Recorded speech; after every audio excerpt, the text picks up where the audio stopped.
আসিফ নজরুল, যিনি আমার শিক্ষক ছিলেন, এখনও আছেন, সুপ্রিম কোর্টের আপিল বিভাগ ও হাইকোর্ট বিভাগের মাননীয় বিচারপতিবৃন্দ, বাংলাদেশের বিচারালয়ের হৃৎপিণ্ড হিসেবে বিবেচিত অধস্তন আদালতের বিচার বিভাগীয় কর্মকর্তাবৃন্দ, প্রিন্ট ও ইলেকট্রনিক মিডিয়ার সদস্যবৃন্দ, সাংবাদিকবৃন্দ এবং উপস্থিত সকলকে সালাম ও শুভেচ্ছা।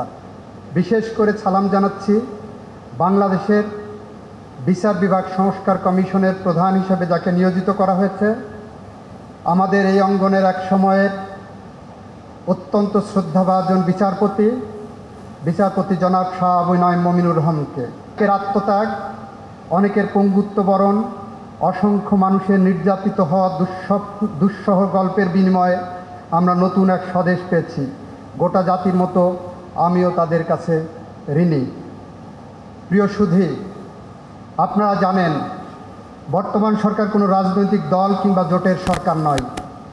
এই সরকার বাংলাদেশের আপামর জনসাধারণের অংশগ্রহণের মধ্য দিয়ে অর্জিত জুলাই বিপ্লব কিংবা জুলাই অভ্যুত্থানের ফসল, যার মূল অবয়ব হলো ফ্যাসিস্ট বিরোধী সকল দল, মত, পথ, জনতার সরকার। বর্তমান সময়কে অনেকে ভালোবেসে দ্বিতীয় স্বাধীনতা কিংবা জুলাই বিপ্লবোত্তর সময় বলে থাকেন। যে নামে, যে ভাষায়, যে বিশেষণেই সরকার কিংবা বর্তমান সময়কে ডাকা হোক না কেন, মাত্র 1.5 মাস আগেও যে বাংলাদেশের কথা আমরা ভাবতে পারিনি, আজ সে স্বপ্নের বাংলাদেশের সিঁড়িতে আমরা দাঁড়িয়ে। প্রিয় সুধী, আপনারা জানেন বিগত 1.5 দশকের মতো সময়ে খুন, গুম, মামলা, হামলা, দমন, পীড়ন ও লুটপাটের মাধ্যমে নাগরিকদের ন্যূনতম মানবাধিকার কিংবা ভোটের অধিকার ছিনিয়ে নেওয়া হয়েছিল।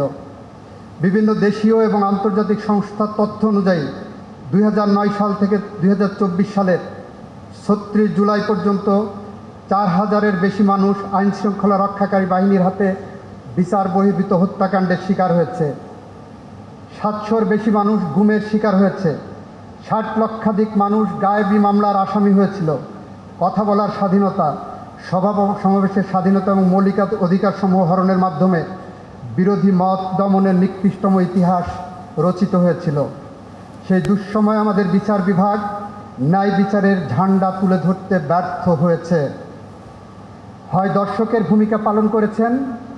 আপনারা জেনে আনন্দিত হবেন যে 36 জুলাই থেকে আজ পর্যন্ত বাংলাদেশের কেউ বিচার বহির্ভূত হত্যাকাণ্ডের শিকার হয়নি, যার মূল কৃতিত্ব যেতে পারে আমাদের শ্রদ্ধাভাজন শিক্ষক আসিফ নজরুলের নেতৃত্বের প্রতি।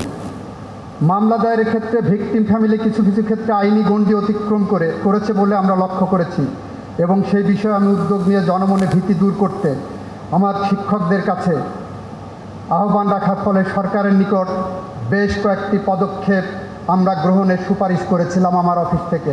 তার একটি ছিল মামলা হওয়া মানেই গ্রেপ্তার নয়, যার ফলে জনমনে অনেক স্বস্তি ফিরে এসেছে ইতিমধ্যেই। প্রিয় সুধী, আমি বিশ্বাস এবং প্রত্যাশা করি নতুন সরকারের অন্যতম প্রথম প্রতিশ্রুতি হবে একটি স্বাধীন সার্বভৌম বিচার ব্যবস্থা, এবং সে বিষয়ে বর্তমান সরকার বদ্ধপরিকর। ছাত্র জনতার স্বপ্নের বাংলাদেশ বিনির্মাণের পথে এটি হবে মূল ভিত্তি। তবে সে লক্ষ্য অর্জনে সর্বাগ্রে প্রয়োজন বিচারকদের মানসিক স্বাধীনতা, নিজেকে স্বাধীন ও সার্বভৌম মনে করা। প্রজাতন্ত্রের সার্বভৌমত্ব প্রত্যাশা করে বিচার বিভাগ যে কোনো ধরনের বুদ্ধিভিত্তিক দুর্নীতি ডিনামাইটের চেয়েও ধ্বংসাত্মক, অ্যাটম বোমার চেয়েও ভয়াবহ, ক্যান্সারের চেয়েও মরণঘাতী, যা আমরা ইতিমধ্যে লক্ষ্য করেছি, যার ফলশ্রুতিতে আমাদের হৃদয়ে যে রক্তক্ষরণ হয়, আমাদের মাননীয় প্রধান বিচারপতির বাসভবন আক্রান্ত হয়েছে। সুতরাং শুদ্ধি অভিযানের মাধ্যমে বিচার বিভাগের সকল স্তর থেকে দুর্নীতি নির্মূল করা সংশ্লিষ্ট কর্তৃপক্ষের নৈতিক দায়িত্ব এবং বড় চ্যালেঞ্জ বলে আমি বিশ্বাস করি।